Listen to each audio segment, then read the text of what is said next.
This country has known some interesting times, and in recent times, few have been more interesting than the watershed year of 1968.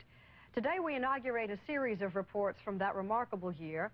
Today's visit to 20 years ago recalls the capture of an American ship called the U.S.S. Pueblo.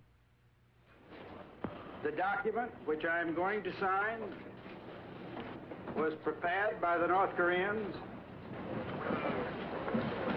I will sign the document to free the crew, and only to free the crew.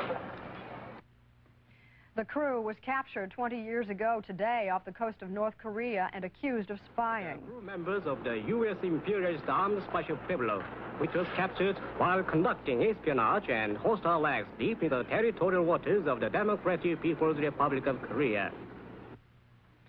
Tortured and generally mistreated, Commander Lloyd Bucher and his crew signed and broadcast confessions that they were spies. We, the officers, crew, and civilian oceanographers of the U.S.S. Pueblo, are writing you jointly to explain the facts and those points we consider pertinent to our capture. Specifically, that we intruded into the territorial waters of the Democratic People's Republic of Korea and committed hostile acts, and sincerely apologizes for these acts and gives assurance that they will not be repeated. 11 months later, Commander Bucher and his crew of 82 were released and reunited with their families. They also returned to controversy.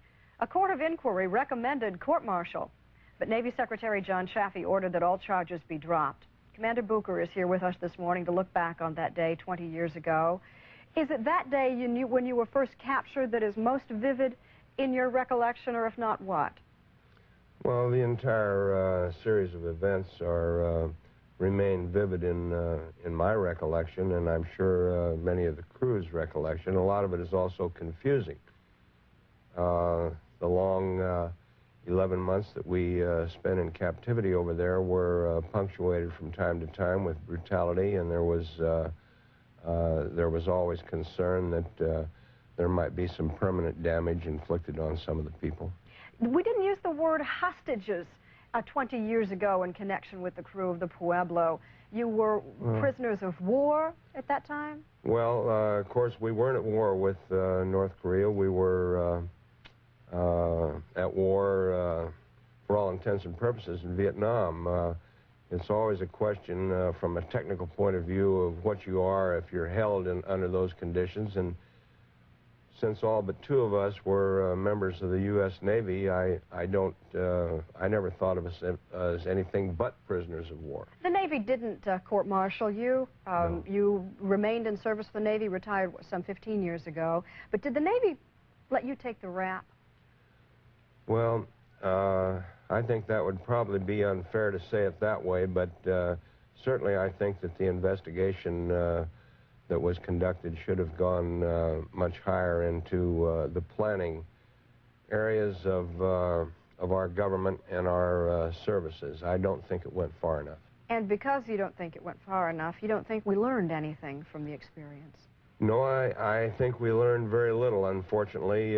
Several years later, in my last job in the Navy, I was Chief Staff Officer for the surface minesweeping in North Vietnam, near Hanoi. And I noticed then that some of the problems that we had had on board the Pueblo had not been corrected for small ships working along the coastline of North Vietnam, specifically the minesweepers and their capability for destruction.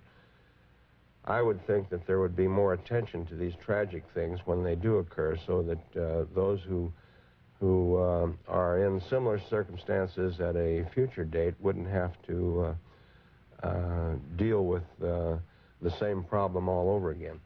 Well, we'll leave it at that. I don't know how it is for you, but those of us around here could not believe that it had happened 20 years ago. It seems very fresh in our memories. It's difficult for me to believe it's 20 years ago, too, but it is.